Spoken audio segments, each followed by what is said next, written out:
Welcome to Heart and Hand, the Rangers podcast, the podcast that would love to grow its hair into a mullet to welcome back Kyle Lafferty, but I think God will have something to say about that. This week on Heart and Hand, payoffs, Sports Direct. It's not been a good start to the week.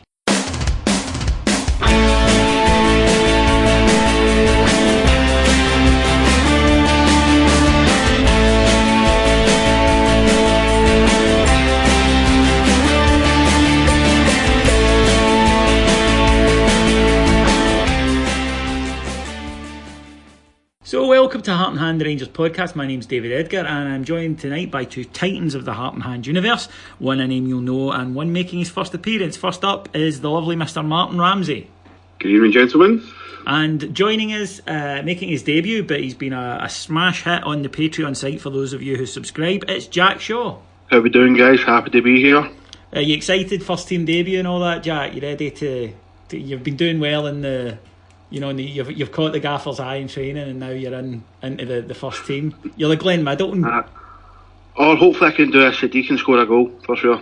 Well, he didn't, but but you can claim it the way he did. But we will come to the Big Gazelle later on. But kicking things off, we do prefer to start with the football, lads, obviously, and... the most depressing time of doing this pod and being a Rangers fan in recent years when we had to kick off every fucking show talking about off the field things, but it would be remiss of us not to start with the news about Sports Direct. As you may have known, Rangers were poised to sign a new contract with another kit supplier. That was likely rumoured to be JD Sports. However, Sports Direct went to court saying that they had a clause in the contract with Rangers, which was signed last season, that they had the right to match any bid from any other competitor. And what that means is it's a fairly standard business clause. It's not unusual, but what it means is that if you have a relationship with a supplier, you put this clause in and you can still go and accept tenders for the services from other businesses, but you are required to show your existing supplier this and say, well, they're offering us this amount of money, this type of supply, these other options. Can you do that? And if they say yes, and they do all that, you automatically stay with them. That's what one of these clauses mean. Sports Direct claimed that they had that. Rangers claimed that they hadn't in fact matched the deal. It was set for a court hearing, but then today came the announcement from the court that Rangers have negotiated a deal with Sports Direct, and the court found Rangers liable for the costs. Rangers estimated to be about 185,000, Sports Direct estimated around about 350,000. Rangers querying why it is that much, but still, it's going to be a legal bill of around about £500,000 for Rangers to this, and we are going to be stuck with Sports Direct. Martyn, it's very disappointing, because I think that the noise is coming that we were going to be rid of Fat Mike. No, it is. He just never seems to go away. But like most of these things, most things regarding football, off the field stuff, politics, I guess, the optics and maybe the actual hard reality are quite far apart. And I think today's disappointment is nowhere near the kind of disappointments we've had over the last few years. Unless I've misunderstood it, financially it means the same as the JD deal would have been. It has to be the same in every aspect. So yeah. We will put your strip into X amount of places. We will provide this much advertising. They have to match everything, yes. Yeah. So in terms of the balance sheet, it doesn't change anything. It's a sour taste. It's a relationship with an odious organisation. In general, not just with regards Rangers Football Club over the past few years. So a wee bit different from the kind of contracts that saw the boycotts, where we were getting 7p a strip or something. That it made financial sense then to boycott, because this is clearly ridiculous. It was onerous, was being generous in terms of the language. Whereas this just seems more of it's more optics. It's more of a how does this feel, rather than the kind of hard reality, which is that nothing much is going to change. and it doesn't look a great day for Rangers. The optics are pretty poor for the board. A lot of that could have been managed better in terms of expectations beforehand. I read a lot of people saying, $3 million just to get this kind of deal. Well, true, but we would have another 4 or 5 years left of this. Yeah, we would have another 4. And or 7p a strip. I'm going to guess the potential revenue loss from that would be far in excess of £3 million. I'll be generous to 3.5, given what we've had to pay for today. I'm guessing we hope it would be better, and they would just give up and walk away. I think that was maybe a wee bit naive, and again, the language could have been a wee bit better in advance of today, because, as I said, the optics are pretty drastic. But I'm not entirely sure once the dust settles in. Clearly, we've got a lot more information maybe to get from it. How much really changes?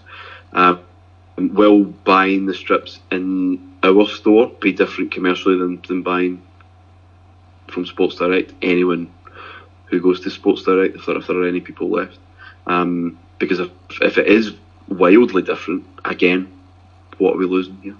I think that in terms of the actual deal itself, it's a good deal, believe it or not. Yeah. If it was just a fresh deal and we had Sports Direct and JD Sports coming to us and both of us offered us these identical deals, then everyone would be pleased with them. They are good deals for Rangers. They make financial sense. We'll make money from it. It's not that. It's the history. It's Ashley. It's, as you say, an organisation. Still being in bed with Mike. Yeah, exactly. It's an organisation that we hate. And unfortunately, there's no way with this, Jack, to get money to Rangers through strips without profiting Mike Ashley. That's the problem with this deal. And for a lot of Rangers fans, myself included, that leaves a very, very sour taste. Oh, it's a horrible taste. Mike Ashley is a prick. He would steal the smell off your shoe to make a buck, That's the type of insight you're going to get off me. He's just a horrible person, but he's a billionaire and he can afford these legal fees, and any agenda that he wants to push, he can almost push. And he's up against Dave King, who we all know loves a square go as well. So it's like the immovable force for whatever it is, So I would, as long as Rangers financially are no worse off, then I suppose it's, other than it leaving a stinking taste in your mouth, it's not the worst thing that's ever happened. I'm not sure how the sponsorship now goes, the Sports Direct on your hoardings and stuff like that. Is all that stuff, is that still involved? That would have been part of it. Well, it depends again on what JD Sports were offering. Yeah. So all that Sports Direct can do is match JD's offer. They can't add in clauses because Rangers could say, well, you're now not matching, you're now wanting something extra. So if Rangers were prepared to give JD Sports that advertising and JD Sports had that in their tender, then yes, you will see it. If, however, Sports Direct, that clause wasn't there, and Sports Direct then come in and say, and we want the advertising, that would be a deal breaker. Rangers could then say, you're not matching them, you want all this free advertising, get to. So I doubt it, but again, you never know. I remember years ago a journalist telling me the thing about Mike Ashley, he worked in Newcastle for a number of years, and he said Mike Ashley always wins. He always comes out of stuff okay. You have to understand that, and it's about sometimes getting the least bad option. Yeah. And we have to remember, Martyn, that this wasn't a case of Mike Ashley coming in and working magic. This was a case of Mike Ashley walking into a room where our previous directors had bent over, lubed up our club and told him to have his way. So, to extricate ourselves from it was never going to be easy anyway. But when you add in that he held all the cards because he'd been given all the cards by people that were supposed to be looking after our interests, that tells you how difficult it is and continues to be. It's a hangover, it would appear to me. And I think anyone who thought that $3 million payoff was going to just make everything evaporate and the whole stench of the last 4 or 5 years just disappear, I think that might have been slightly naive. I still think the board could have been just better in their communication Let's talk about that. For us. Yeah, let's talk. I'm pretty sure Dave King had said that this was a possibility, but I don't think he's really gone into it too much. No, we should have managed this better because the fans believed, and I think had been led to believe or allowed to believe, that there was no chance of this happening. Whereas I think it would have been better to plant this seed a little bit and manage the expectation. He did say it was a possibility, I'm sure. He said it once but at the AGM. And he could have done a lot. He could have done a lot more to just continue. By the way. But it seems just in hope rather than anything else. Just a bit of bluster, which we're well used to now, sadly. But again, perhaps a wee bit of perspective. I think it's an optics thing. It doesn't sit well with any of us, I'm sure. Well, I'll say any of us. People wearing about those knocked off tops for Turkey in their hundreds the last two home games. So I'm not sure how many people really care that much. But for a lot of us, it will sit very, very badly. But if the same deal is in place as it was with JD, as long as the sheets are coming in, really, once the dust settled, that's really all that matters at this minute in time. We need a retail operation that actually works. Yep. Which we didn't have. We couldn't have with 7p a strip. No, of course. I was going to say, as a bit of a layman fan, I was definitely of the impression that the Sports Direct were never going to be anywhere near Ibrox again. I know you're saying that Dave King had mentioned at AGMs it might be a possibility, but with the Hummel releasing the strips and stuff like that a couple of weeks ago, full of fanfare and excitement, and I'm thinking I'm going to go out and I'm going to buy these tops and all the money's going to be going to Rangers and Mike Ashley will never be smelt again at Ibrox. I kind of thought that it was done with, and I'm a bit disappointed. Like I just feel a bit let down by the board that it was. I'm not saying they hid it away from people, but it definitely wasn't at the forefront of anything that's been said in the past couple of weeks or months. Yeah, it's a sin of omission. I actually think now, some people have mentioned this, Sports Direct's profits were down 73% this year. I do suspect that in a normal year's trading for them, that they probably would have just went, fine, we don't want to give Rangers a brilliant deal, they don't like us as much as we don't like them. I think it's probably they were like, no, hang on, this is money, we need to, we can't let that walk away from the table. And actually, for once, so many of Mike Ashley's dealings with us have been spiteful to the interests of his company, because he's, as you say, he's put off. Okay, there might be Rangers fans that still regularly use Sports Direct. I would hope not, but there might be. But there are thousands who never would. And I'll admit to back pre-2012, occasionally nipping in there and buying some stuff. Would never dream of doing it now. No. And for once, actually, he's doing something that probably is in the interest of making money, which is pretty galling. And you're right, I think Rangers did think that they would be able to just walk away. What really sticks in my craw, Martyn, look, I accept, first of all, the $3 million to get out of the 7p a strip, 7-year contract. Look, it was a sickener, we had to eat it. It was the right thing to do. Was this clause, if they insisted on it, there was nothing we could do. They held the whip hand in those negotiations. I accept that. If they said, and we want this, what were you going to say? No? Then they go, right, fine, we'll just stick with this contract. There was nothing. I accept that. I'd be bloody disappointed if it happened again. And the other thing, which I think that what really, really does stick in my craw, and this is why I'm being critical of Rangers, because much as I share Jack's disappointment, and he's right, and much as I feel it could have been managed from a press point of view, or a PR point of view rather, better, the thing that sticks in my craw is Rangers have spunked £500,000 on this pointless co-op nonsense. We're not in a position to be spunking £500,000 and getting fuck all in return, Martyn. It was a hit and hope, it would appear. It was an expensive hit and hope. Yeah, it was yeah, exactly. It was it the case that we believed that we had shown them everything that we needed to show, so it wasn't a case of, well, we don't have to, we weren't disputing the matching. No, we didn't dispute the clause existed. In principle, yeah. It was just disputing the amount of information, which I mean, if you've seen contracts before, Davey, I've worked with them all the time. There's sometimes there's a bit of interpretation going on there. Oh, there probably is an argument to say, well, actually, I think we've shown them all we need to see. They're written deliberately like all that. All they need to see, sorry. Absolutely, they're written deliberately like that so that there will be interpretation. It's why so many contract disputes end up in front of lawyers and in front of judges, because it's then down to how you interpret certain phrases in it. But even so, remember, Rangers didn't lose in court. Rangers accepted. Yeah. That Rangers accepted during the process before it came back to court and cut a deal with Sports Direct. So what happened between starting this and not finishing it?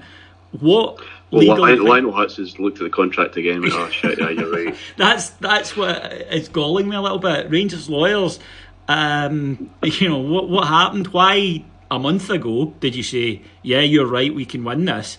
And then a month later, without even a judge adjudicating on it, saying, oh, actually, no, you're fucked. That, to me, has cost us $500,000 banana, and on top of the fact that we're going to have to still deal with them, and it galls me. It pisses me off, something chronic, and there's nothing we can do about it. I understand it, but it's frustrating. Jack, will you still purchase strips? I'll still buy a strip, yeah. Yeah, I will too, but I do understand people saying they won't. But I mean, I still will too, but I'll hold my nose and do it because the money will go to the club, a significant amount. But I'll investigate any possible way to limit the cash. If I need to, we need to send a van to Denmark to Hummel. Then let's get this organised, lads. We'll drop in the loud ropes while we're there. But Martyn, there have been some fans saying, no, don't care. Even if we get the lion's share of the money or whatever, I'm just not buying if Mike Ashley make money from it. End of story. Understandable, but maybe not the most. Well, undoubtedly, it's the money's not going into Rangers at all. Then, no, that is an emotional reaction. It's a very understandable one, given everything that man's trying to do to us over the last few years. I think tonight that's a perfectly understandable response for some people. I've seen a few people just trying to equate it with the last one. Well, are we boycotting this as well? But I think they're very, very different. There was a pragmatic reason for the last boycott, in that this could not continue. That contract could not possibly continue.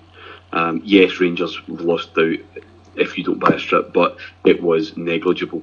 The potential here makes no difference to the supplier, and it makes no difference who the supplier is. The potential for Rangers to rake in the money with the terms of this contract, that supplier doesn't affect that. So it's a purely moral objection, which each to their own. But it's the two things are not remotely similar, I don't think.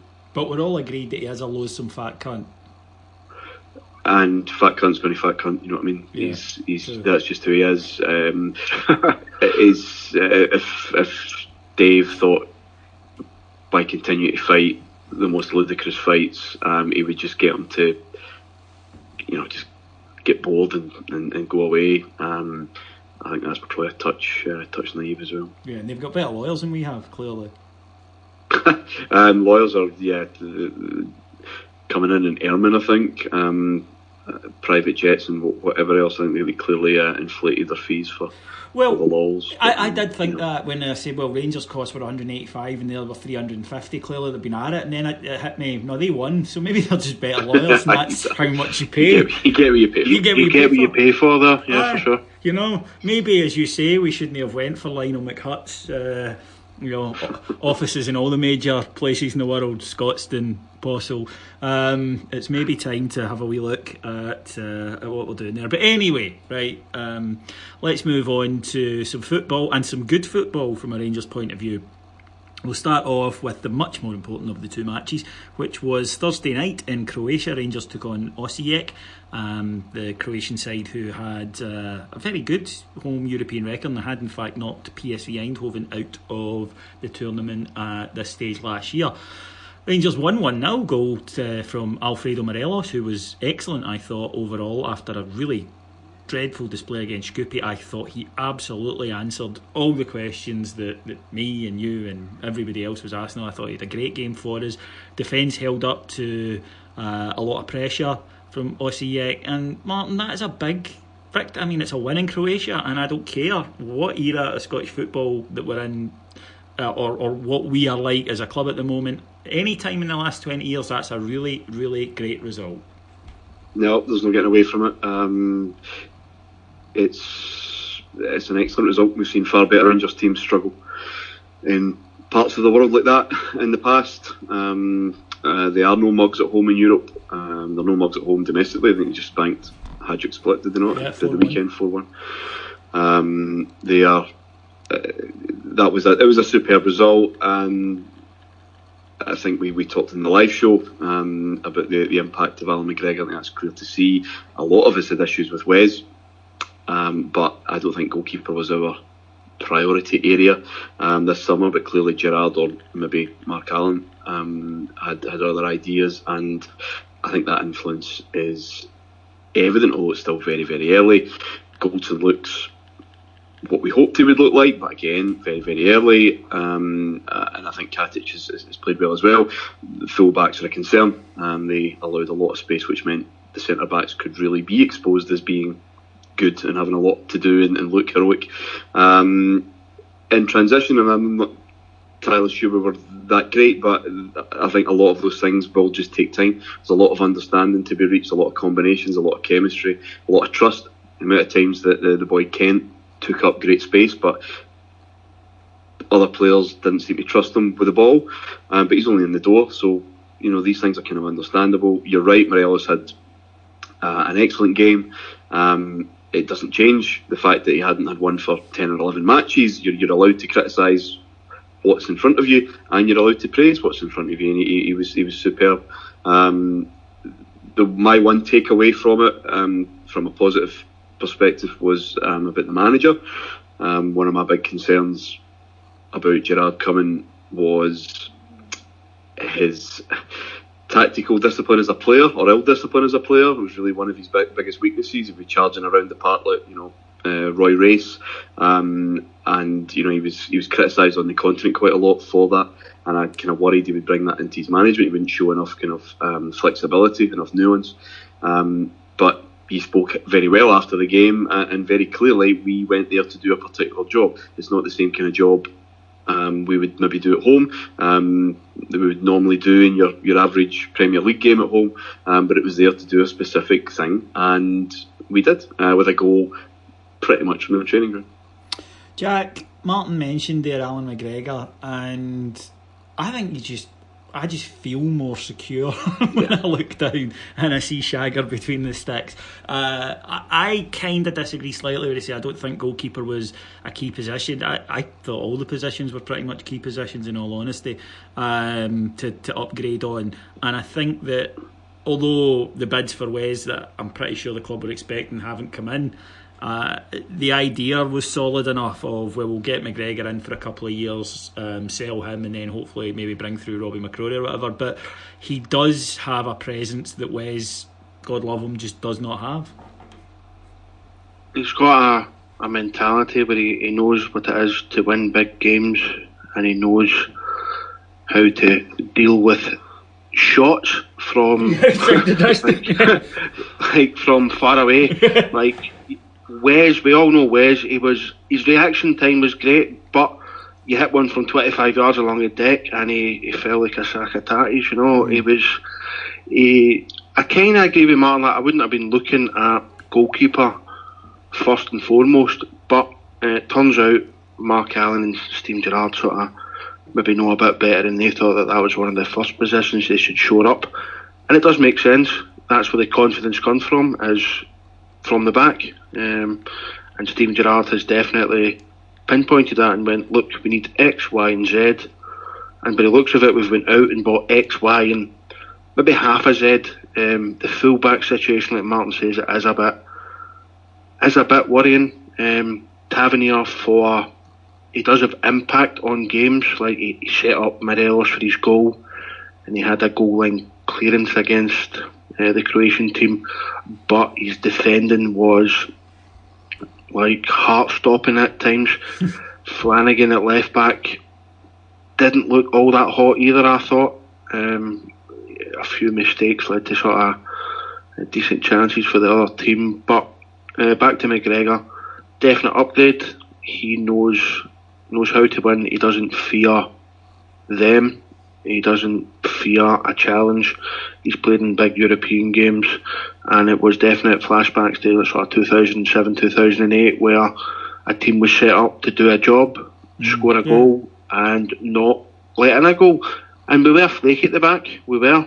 There was, I'd say, maybe 2 chances from them. Their left back had some delivery on him, and there was 1 or 2, especially the volley from, I don't know the guy's name, but he probably should have buried it. Yes.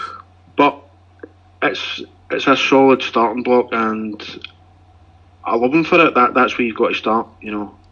That team would have put 4 or 5 past us last year. Yeah, although I still maintain we digging out to Scoopy last year. No, genuinely, I'm not. I wasn't even saying that for comedy value. I just think, having watched Scoopy over the 2 games, I thought, they would have beaten us this time last year. We'd have won one. Scoopy were a step up from Progress. Yeah, Scoopy were much better than Progress. Yeah, I think they would have. Yeah, definitely. But anybody else just a touch disappointed that the fullback that Jack mentioned, the lad with the bandage in his head, nobody thought to clock him with an elbow? Because to me, guy wearing a bandage, oh sorry mate, I've accidentally just elbowed you right in the temple. I think he would have done it. He's the type of player but he looks it, but his delivery was cracking. But yeah, I thought somebody would have lamped him earlier on. Exactly, it's a fairly straightforward one. The guy with a target on his head, lads. Somebody have a stray elbow in his mouth. Mark, I was quite impressed by 2 debutants, which were Heart and Hand's own Lasana Koulibaly and Ryan Kent, simply because to be pitched in for your first match. Now, both looked, there were rough edges, clearly, and as you say, there was moments of I think fitness in the case of Koulibaly, who's just getting up to speed, and in Ryan Kent's case, knowledge of his teammates and teammates' knowledge of him. But to be pitched right in for your debut in that and told, look, you've both got a specific job, this is what I need from you, I thought they both did it manfully. No, absolutely agree. It's one thing that international football can show you about a player, having to play with players he doesn't know, perhaps, and an environment that's new when you start, you make your debut. It must be a wee bit similar to what the 2 lads faced, and they just look comfortable, and that's what you want to see. Players who can just do their job regardless, and you would hope that's just built on. And Kent certainly showed more than once that he was in control of the ball, control of his position, control of his purpose, and he looked very dangerous. And I imagine Koulibaly's tackle will be talked about in years to come. Not like that, but well, on here. On here, Koulibaly's tackle, Heart and Hand sponsor a guy and he's most famous for his tackle. It couldn't be more perfect. It's just so like Scott's written the script. Yeah, and he's well, exactly, and he's Scott's type. Should we put it that way? Yeah, I think that's probably the most polite way to put it. So we were over the moon with that. Jack, you and I have talked in the past on Patreon about being a Rangers player isn't always necessarily just about skill. It's obviously about skill and ability to a level, but you need to have, for want of a better word, balls. And as an attacking player especially, you need to have that, because what I liked about Ryan Kent was he took his man on, and if he didn't get by him, he took his man on again. He'd done it again, and he'd done it again. And the thing is at Ibrox, when you take your man on and you don't beat him, you'll get for fuck's sakes. But we remember the times you did get by him. Neil McCann didn't get by the winger every time, or by the fullback every time he tried. Quite often he didn't, but we remember the times he did. Is that something about Kent that encouraged you? Because he did look as though he had a healthy appetite and didn't lose heart if he didn't win a one-on-one. No, you're doing that in the final third, the attacking third, where if you do lose the ball, you've got to trust your teammates to then cover for you. Yeah, I will never get on a player's back for trying that in the final third, where if you do get past him, you're then in a very attacking, dangerous position. And it wasn't fair to work back neither, like, no, especially the last 15, 20 minutes. Yeah, was the last 20 in particular. And I admit, I thought, youngster for Liverpool, skillful, he's not going to be, he's not going to track back. But then, we do the EPL programme on Patreon, us three. I suppose at Liverpool, any day doesn't want to work back would be getting pretty fucking short shrift. I actually thought it was John Flanagan a couple of times putting the tackle in. Like, when I was watching it live, I thought, that's Flanagan, but it wasn't. It was Ryan Kent putting the tackle in, and I thought, that's what you're after. When Murphy first turned up at Rangers, when he was playing up the left, he done that very well as well, that sort of tracking back, doing the dirty work.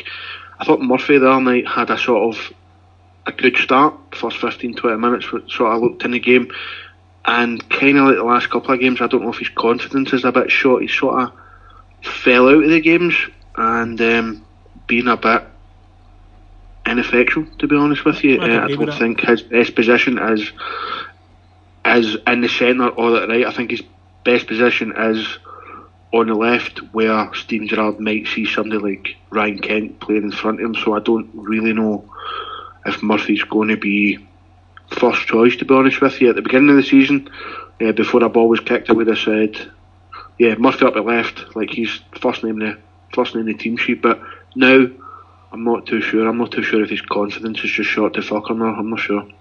Yeah, I agree with that. Actually, I think the Scoopy game and that game, he started well and then gradually faded out. And again, he worked hard, but didn't have a huge impact on the match. Now, we'll come back to the second leg in a minute, but we'll talk about the friendly against Wigan, held at Ibrox on Sunday, because it throws up a few interesting questions and topics ahead of the match on Thursday night at Ibrox, the second leg. 3-0 victory for the Bears. First half, an experimental side. Kyle Bradley made his debut at centre half, Jack Anick in goal, Andy Halliday at left back. Midfield was very young with Docherty, McCrory and Ajaria. So Glenn Middleton played, quite a lot of changes. First half wasn't great and it seemed a bit slow and lacking tempo, and it just wasn't particularly impressive. Gaffer at half time appeared to say something, which was later confirmed, because they came out right flying at the traps, and within 15 minutes were 3 up, had absolutely blown Wigan away, and the second half was an excellent performance, and up until a raft of substitutions around about the kind of 65th minute, Martin, I thought that 20 minutes was almost as good as we've played under Stevie G. It's the most fluent we've played, and it was just wave after wave after wave. Clearly a rocket up in the first half was dire. And we appear to have an aerial threat just about every time a ball's in the box. We've scored quite a few headers since coming back, which is good to have. I don't think you can rely on that in Scotland. I think you need to be able to work your way along the deck and through the middle, and that might bring the Jamie Murphy question back into focus as the season goes on. Just who we have to be able to just find that ball to slip through Morelos or whomever would lead the line in the coming months. But it just had more tempo and more urgency, just a wee bit more fire and energy, and it was good fun.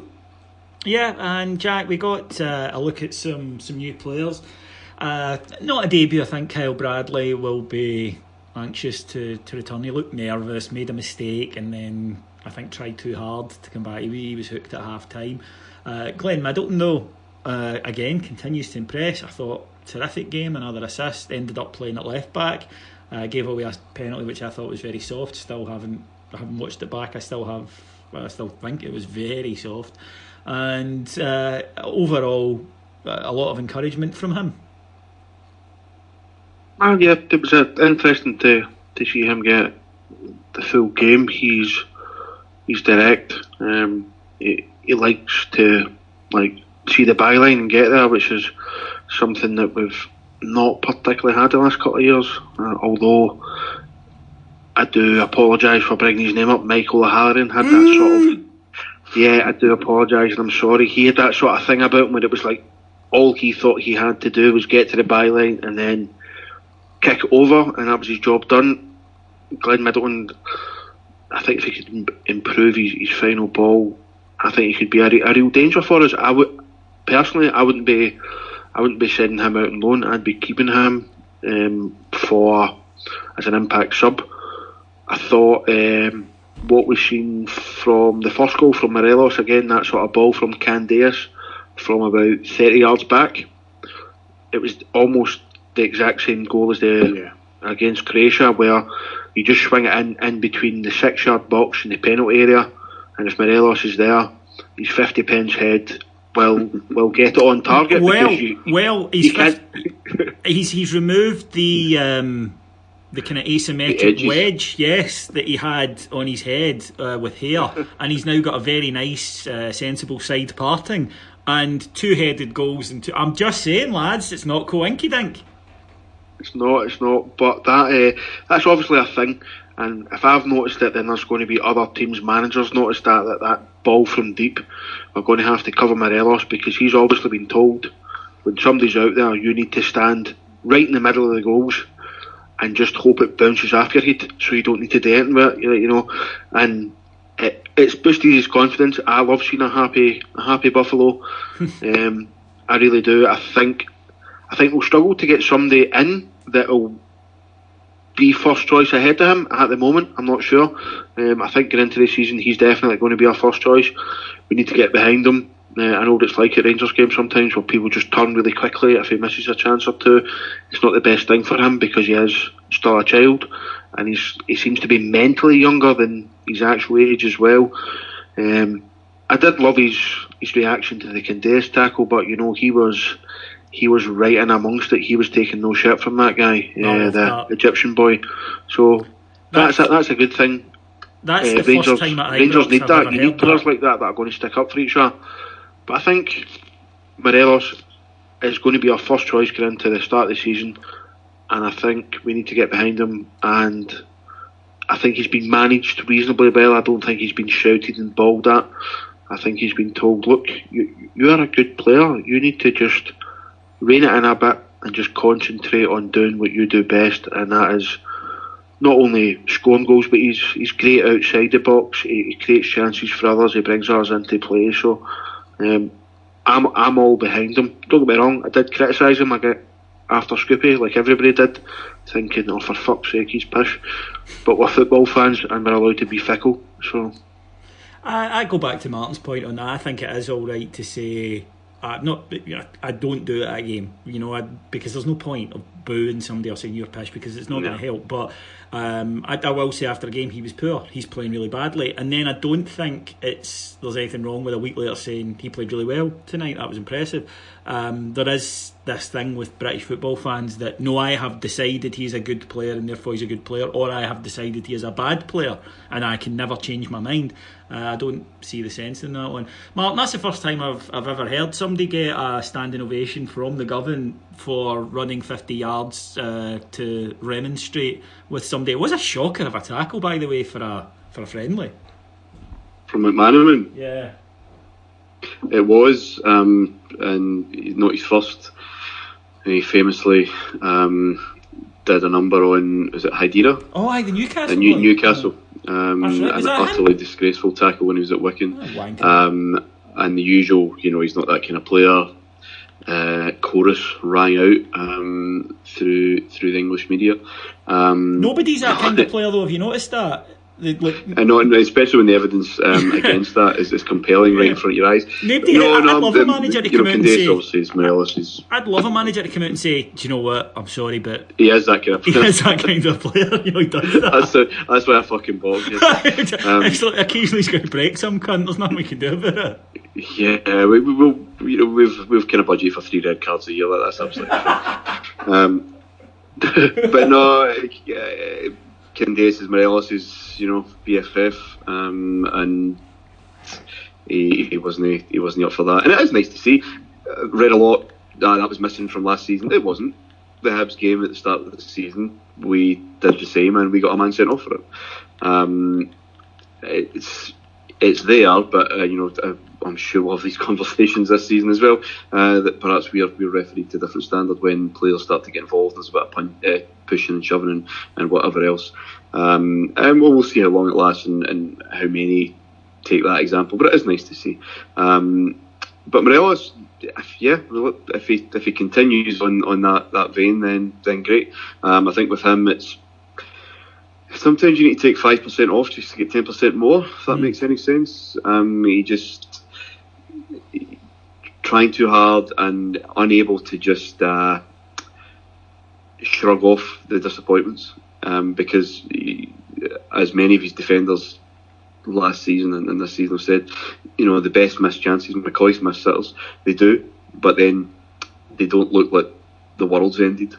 And they score very quickly after because they've just got a kind of positive mindset. He goes, well, I was in the right place, I won't miss the next one, and it's just part of the game, and they're able to shrug it off because they have a strong mentality.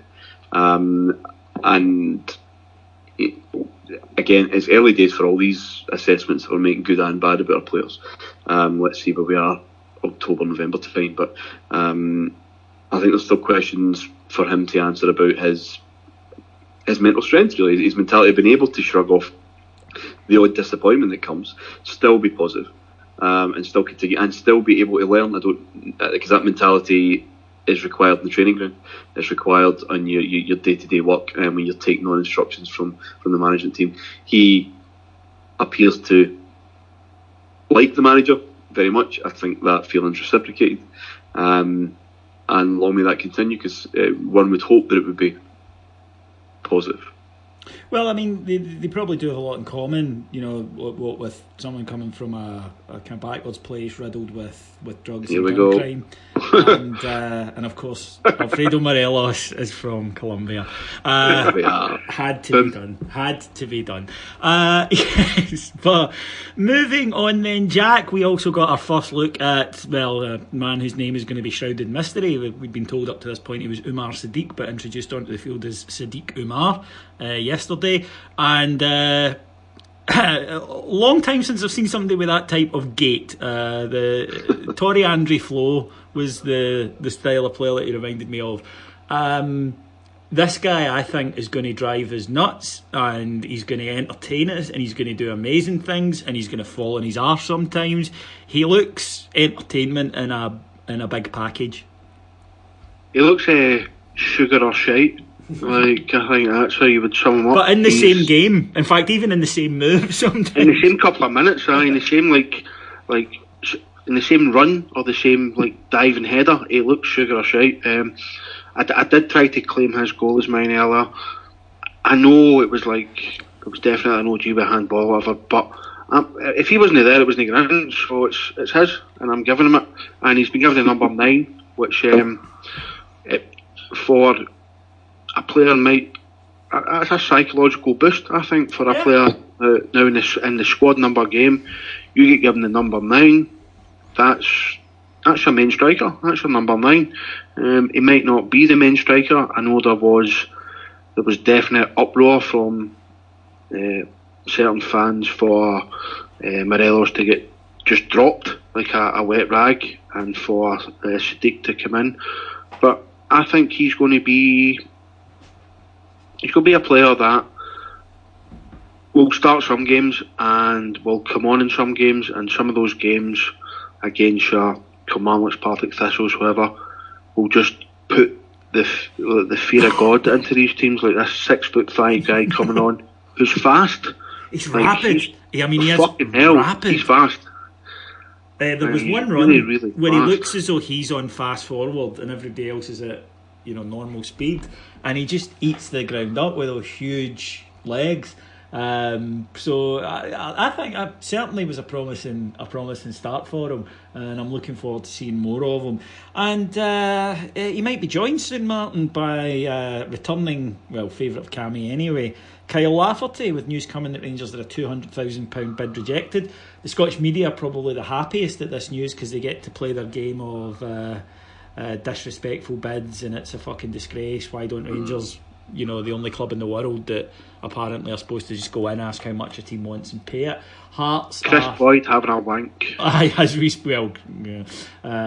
as a we are as I say, the only team that are expected to just do this. Don't remember this much uproar when Celtic bid 1.5 million for John McGinn, who Hibs want I think 4 for. So anyway, but Kyle Lafferty, 200 grand. Hearts want £1 million for reasons best known to themselves, and the player desperately wants to move. So it does look as though we'll meet in the middle. Yeah, we said that about Jamie Walker. Slightly different circumstances, I think, but it could run for a wee while. Hopefully not. He's a good option given the season he had last season. Showed a wee bit more consistency in the league than he was able to show with us first time around. And he'd be good to have. Perhaps one of Morelos' problems last season was the lack of support, the lack of competition.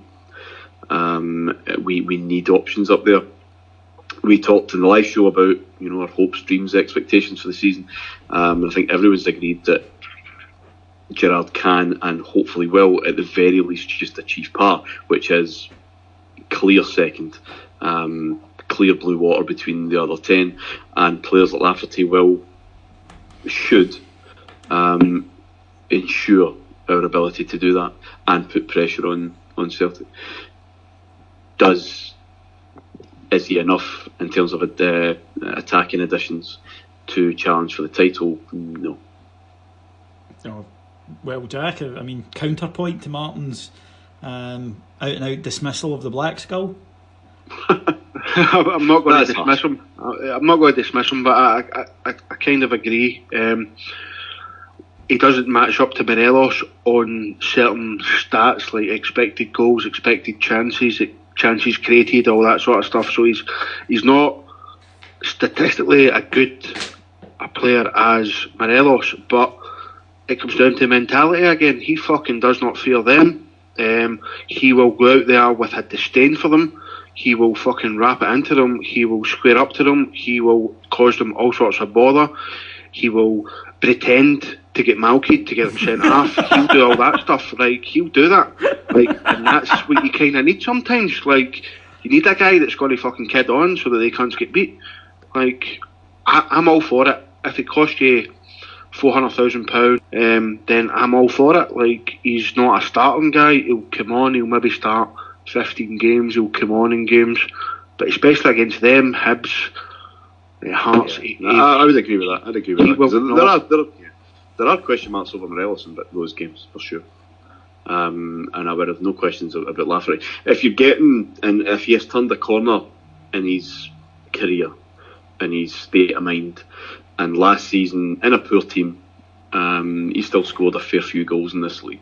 You would expect, I don't know, he adds 6, 7, 8 onto that maybe. That's the thing. I mean, I know what you're saying about is he good enough to win as a league, and Kyle Lafferty, I'm not unrealistic, but then there is a bit of me that goes, is it inconceivable Kyle Lafferty has a season where he's on fire, hits 25 goals in the SPFL? No, it isn't. It's not. And if, as I said, if last season is the sign of things to come in his career, and it's not the outlier in the last 6 years, then great. I mean, as I said at the outset, to answer your question, it's a very good option to have. Whether it's the attacking options that we expected to come through the door on May the 4th when Gerrard arrived, anyone who tells you that is probably lying. Well, not Cammy. Apart from Cammy, but you just take that as read. Yeah, no, he that was the one he wanted. One player out the door, just before we go into the second leg of Osijek, one player out the door, Fabio Cardoso, who had his contract terminated, but don't feel bad for him, listeners, if in case you're sitting out there thinking, oh, what's he going to do? He's unemployed. That's a sin for the lad. He found a new club already. In fact, was pictured in the strip within about 2 hours of the announcement from Rangers. He signed for Santa Clara. £1.5 million down the shitter, Jack. It does appear that way. It does, yeah. He turned up his first couple of games, and there's that old chestnut you say, he looks an alright player. I think we kind of said it about people like Rob Kiernan as well. Like, he looks alright, but Steven Gerrard's obviously come in and thought he's not even worth a chance in a friendly game. He obviously thinks he's dug meat. The guy's got at least 2 years left in his contract, so personally, why would you just tear that up and leave? He was on 10-12 grand a week, so he's getting a chunky 6-figure payoff. I can't blame the player. You can kind of blame the club for giving him that length of contract at the time, but again, Pedro wanted him, and we were backing him to the hilt at the time through not just wages but fees as well. So I don't hold anything against Fabio Cardozo. He fluked it. He came to Rangers. He was shit, and now he's away a millionaire to St Clara, who are a team that I've never heard of. So fuck him. Martyn, he's not a bad footballer, right? He's not. You look at him and think you have no ability whatsoever. He just was not cut out for Scottish football. Like a lot of Pedro's, I think Pedro's choices, I think it's probably fair to say Morelos and Jack Dorrans were not his. But certainly his signings, guys who he knew, they were not suited to the league, and that was his biggest downfall. Whether that's an underestimation or just a misunderstanding of the task at hand. He was not a centre half who is suited to Scottish football. We have seen that story before. Carl Svensson springs to mind. I agree, he's not a dreadful footballer, but he just wasn't suited, and it's one of these things. I think it's fine to say, that didn't work out, because clearly it didn't, and it was not value for money. There's a wee bit of hindsight associated with that with football fans. I don't remember too many people last summer up in arms at spending just over £1 million on a Portuguese under-21. Had been capped under-21, I'm pretty sure he had. It looked a good deal on paper. Paper, it looked a good deal. Yeah, so that's all you can ever do.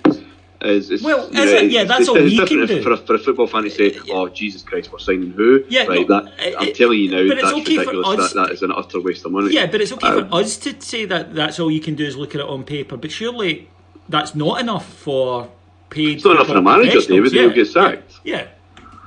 And the board, if they've appointed a manager, need to fund him, and they did. Those who appointed the manager probably should have their jotters already, and I think that's a different conversation. But if you have the manager in, you've got to back him. We were all, when I listened to this show, no one was criticising the board for spending that kind of money and trusting the managerial appointments. Pena was a big risk because we knew a wee bit about his reputation, but I don't think Pena's stats really actually match how he's remembered, to be honest. But this seemed on paper like a good idea, playing alongside probably one of his heroes in Bruno Alves. So we were all pretty positive. You don't get to turn the clock back and say, "Well, I told you that'd be shite."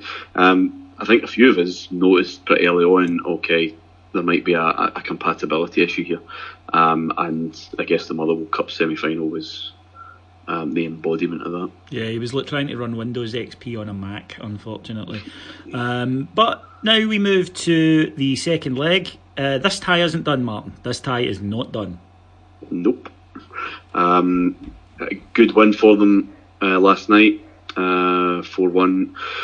The couple of injuries, including the Nigerian striker up front. I don't know how serious those are.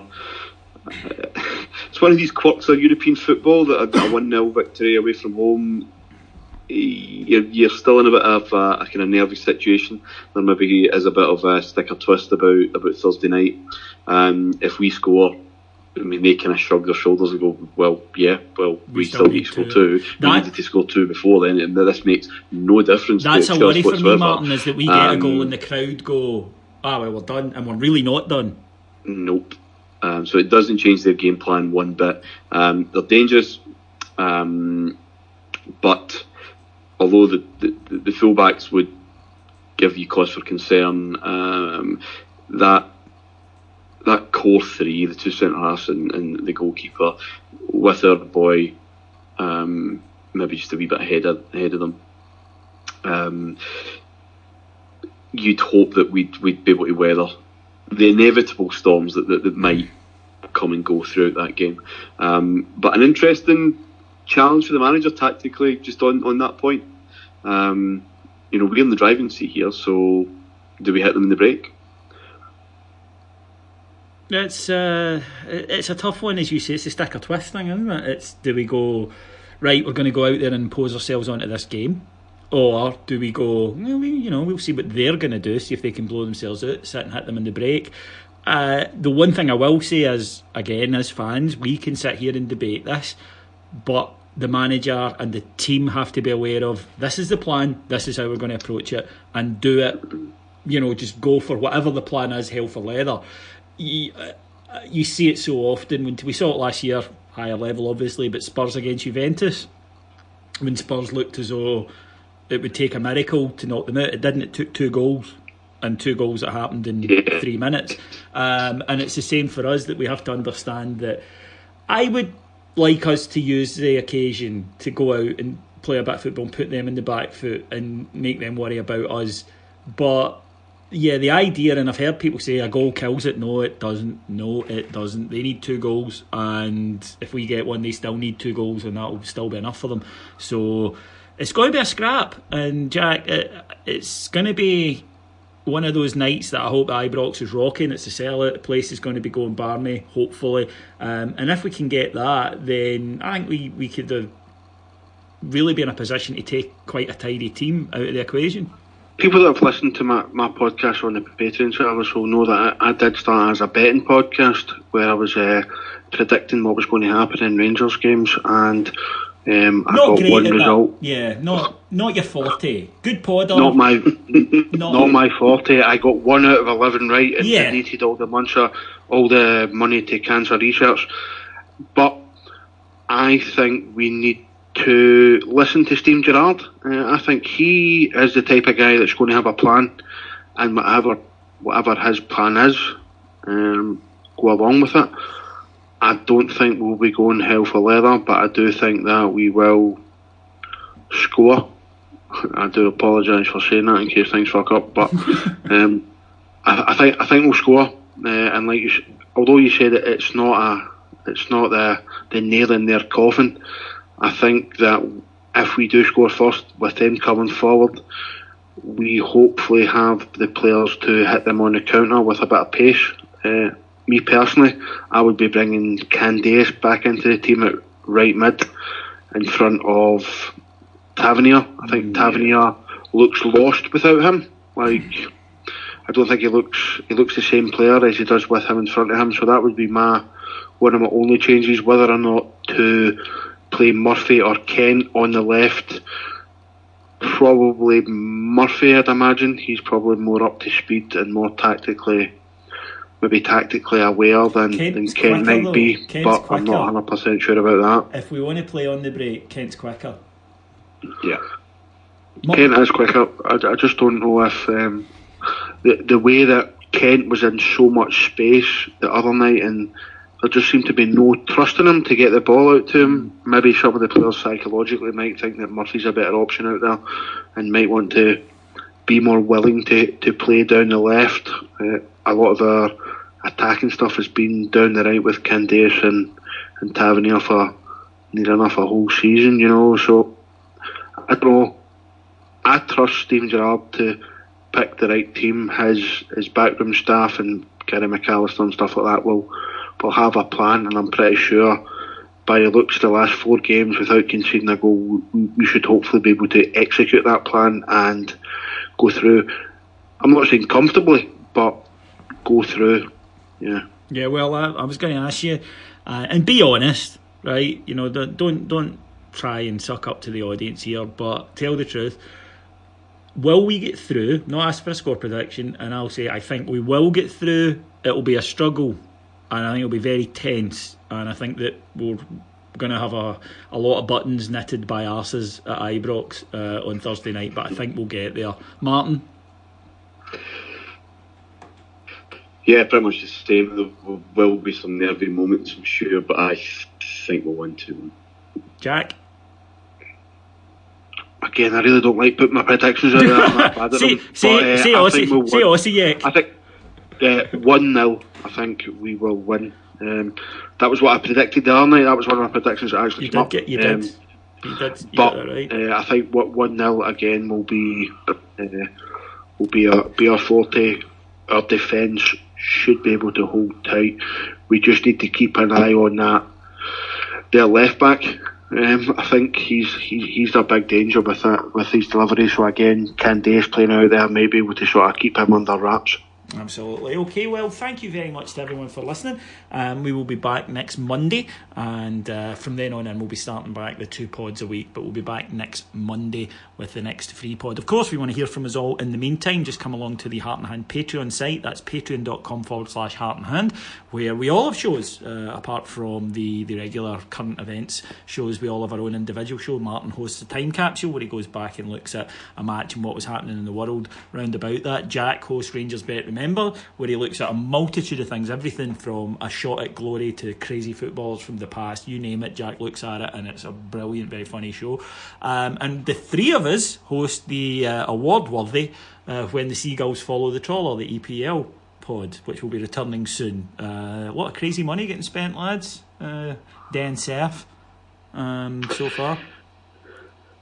Yeah, I'm looking forward to getting back. Yeah, looking forward to getting that kicked off. Week. Josie's in a good mood. Yeah, he's bright and bubbly and positive about absolutely everything to do with Manchester United. Yes, exactly. He's a horror.